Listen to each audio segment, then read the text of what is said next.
Of all the cities during Abram's time, Sodom in the Jordan Valley was probably the most beautiful.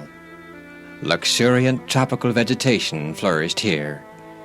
Here was the home of the palm tree, the olive, and the vine. Flowers shed their fragrance throughout the year. Rich harvests clothed the fields. Flocks and herds covered the encircling hills. Treasures of the east adorned the rich palaces. Caravans of the desert brought precious stores to supply Sodom's busy marts of trade. The people of Sodom had little need to labor. They lived in luxury and idleness. The search for sensual indulgence and exciting pleasure was their main occupation. Day and night, Sodom rang to the sound of mirth and revelry, feasting and drunkenness. The vilest and most brutal passions were unrestrained. The people openly defied God and delighted in deeds of violence. It was into this city of wickedness that Lot chose to move when given the choice by Abram. The people of Sodom were so evil and wicked that God had no choice but to destroy them, lest their influence and wickedness spread throughout the entire world. The last night of Sodom was approaching. She was to be destroyed on the morrow. Already clouds of vengeance cast their shadows over the city. But the people perceived it not. That last day was like any other day that had come and gone. Evening fell upon a scene of loveliness and security. A landscape of unrivaled beauty was bathed in the rays of the setting sun. The coolness of eventide had called forth the inhabitants of the city, and the pleasure-seeking throngs were passing to and fro, intent upon the enjoyment of the hour. Lot was just wrapping his cloak about him, preparing to take his usual evening walk to the city gate. Every evening you go to the gate. You sit there doing what? Talking, I suppose. Talking. Can't you stay home with me just one evening? I consider it my duty to sit at the city gate every evening. Your duty? To whom? And what? Oh, next you'll be telling me that you have been appointed as a welcoming committee to welcome every visitor to Sodom and loudly proclaim the merits and advantages of living in Sodom. I am a welcoming committee. Yes, a self-appointed committee. Not to applaud the merits of Sodom, but rather to protect the visitors from the evils of Sodom. As a representative of the God of heaven, it is my duty to warn and protect the stranger entering Sodom. Oh, well, dear, I'll be home soon after dark.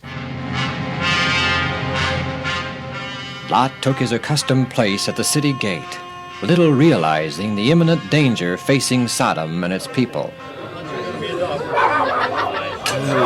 Good evening, neighbor. Oh, good evening, Lot. Your wife and family are well and happy, I hope? Oh, yes, thank you. Unusual lot of traffic this evening. People going to or coming from a cooling dip in the river. There are very few, if any, visitors. Wait. Those two look like strangers. Yes, they are. Greetings, friends. You are strangers? We are. Well, welcome to Sodom. My name is Lot, and may I be so bold as to invite you to my home as overnight guests? Thank you, sir, but we will abide in the streets. In the street? Oh, but you mustn't. It isn't safe. You mean to say that it would be dangerous for us to remain in the street? I'm ashamed of it, sir, but it's the truth. Roving bands of young people, sometimes they're not all so young, roam the streets looking for strangers to molest and rob, and sometimes even kill. I insist that you accept the protection and hospitality of my home for the night. We're strangers. Why are you so interested in us? It's a part of my religion. Lessons I learned at the feet of my Uncle Abram. I cannot leave you to the mercy of the rabble. All right, Lot. We will accept your kind invitation.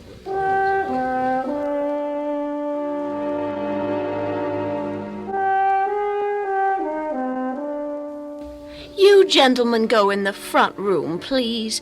Visit while I do up the dinner dishes and prepare your beds. Yes, gentlemen, come with me if you will, please. Just be seated, anywhere. You have a nice home here, Lot. Oh, it's comfortable. We like it. From what you said at the gate, we gather that the people of Sodom are wicked. Oh, indeed they are, sir. It's not safe to be outside after dark. I doubt if the people at the time of the flood were any more wicked when God destroyed them. Are you suggesting that God might destroy Sodom? No, not necessarily. Can you tell us why the people of this city are more wicked than the people of other cities? The people are idle, sir. They have nothing to do. Idleness is the greatest curse that can come to man. Vice and crime are the products of idleness. It enfeebles the mind and debases the soul. Satan lies in ambush for the idle. Excuse me, Lot, but do I not hear a crowd of people just outside the door? Yes. I know why they're here, what they want. We must have been observed at the city gate. They know I have brought you here, and they've come to harm you. If you'll excuse me, I'll go outside and try to stop them.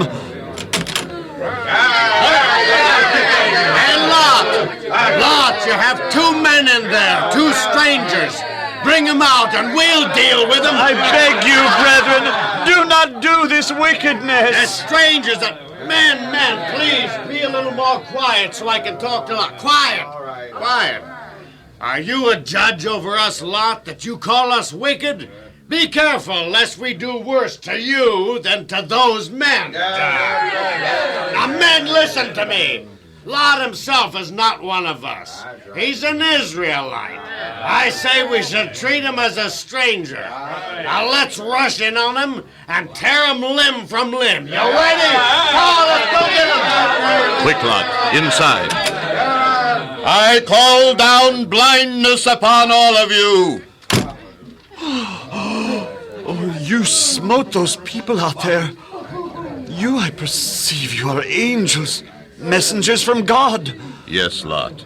We are come to destroy Sodom, because the cry of them is waxen great before the face of the Lord. Destroy Sodom? Even as the people of Noah's day were destroyed because of their great wickedness, so shall Sodom be destroyed.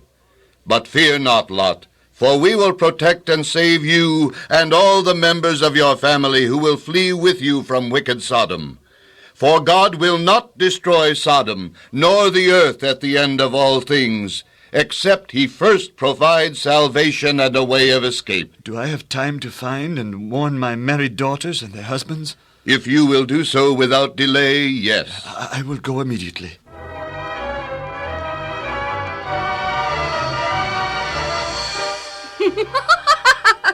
Sodom be destroyed? Why, Father, how gullible you are. You and your superstitions, fears. Sodom has passed the limit of divine forbearance. Nonsense. I don't see any evidence of danger. Everything's exactly as it's been for years and years. Sodom be destroyed? Oh, I beg you, forsake Sodom and come with me to salvation. Sodom is a wonderful place. Where else would we be as well off as we are here? Well, we're rich. We have great possessions. Leave them here? Oh, no, my deluded father-in-law. Lot returned sorrowfully to his home and told the story of his unbelieving daughters and sons-in-law. Then the angels bade Lot arise and take his wife and 2 unmarried daughters and flee the city while there was yet time. But Lot delayed. It was hard to forsake his luxurious home and all the wealth acquired by the labors of his life, and to go forth a destitute wanderer. Stupefied with sorrow, he lingered, loath to depart. The heavenly messengers took Lot and his wife and 2 daughters by the hand and led them out of the city. Escape for your lives. Look not behind thee. Neither stay thou in all the plain, lest thou be consumed. And the angels turned back to Sodom to accomplish their work of destruction. We must hurry, forge onward, and we must not look back, lest we be consumed. Oh, I don't want to leave Sodom. My daughters are back there. My social ties. Everything I've ever had or wanted is in Sodom. I want to go back. My heart is there. I will take just one last look and see. My dear, you look back. You longed for Sodom, and you have perished with it. A pillar of salt.